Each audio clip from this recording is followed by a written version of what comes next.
நிந்திப்பாங்க. இயேசுவை நிந்தித்த ஜனங்கள், இயேசுவை தூஷித்த ஜனங்கள், ஊழியக்காரர்களை தூஷித்த ஜனங்கள், நிந்தித்த ஜனங்கள்.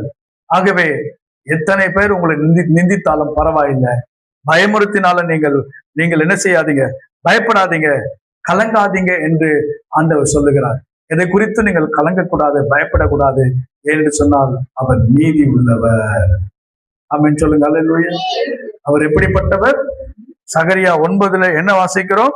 9 சீயோன் குமாரத்தை மிகவும் கெம்பேரி, எருசலேம் குமாரத்தை கெம்பேரி, இதோ உன் ராஜா உன்னிடத்தில் வருகிறார், அவர் நீதி உள்ளவரும், அடுத்தது ரட்சகர், ரட்சிக்கிறவர். ஆண்டவர் எப்படிப்பட்டவர்? ரட்சிக்கிறவர் என்று எழுதப்பட்டிருக்கிறது. ஏசாயா தீர்க்கதரிசன புத்தகம் 30ஆம் அதிகாரம் 15வது வசனத்தை சீக்கிரம் படிங்க. கர்த்தர் நல்லவர். அநேக காரியங்கள் சொல்லப்பட்டிருக்கிற பைபிள்ல. 30:15 நீங்கள் மனம் திரும்பி அமர்ந்திருந்தால் ரட்சிக்க. பாருங்க, ரட்சிக்கிறவர் அவர்.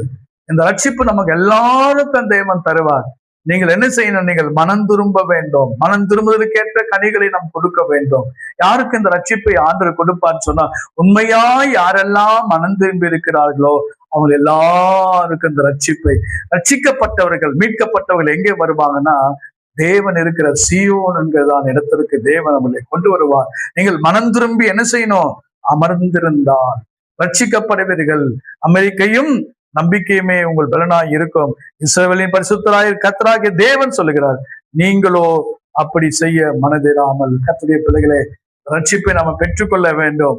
அதுக்கு ஒரு வழி என்ன உண்டு தெரியுமா? ஏசாயா 45ஆம் அதிகாரத்தை திருப்பிக் கொள்ளுங்க. 22வது வசனம். 45:22 வாசிங்க.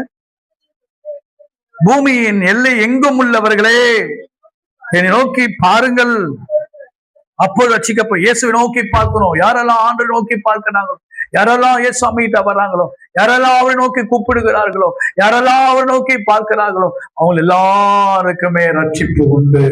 ஆண்டவர் ரட்சிப்பை கொடுக்க அவர் ஆயத்தமாய் இருக்கிறார். ஜனங்கள் ஓடி வர வேண்டும், அவரை நோக்கி பார்க்க வேண்டும், அவரை விசுவாசிக்க வேண்டும். அவரிடத்துல நீங்களுடைய கண்கள் எப்போதும் அவரை நோக்கி இருக்க வேண்டும். அந்த ரட்சிப்பு உங்களுக்கு சமீபமாக வருகிறது.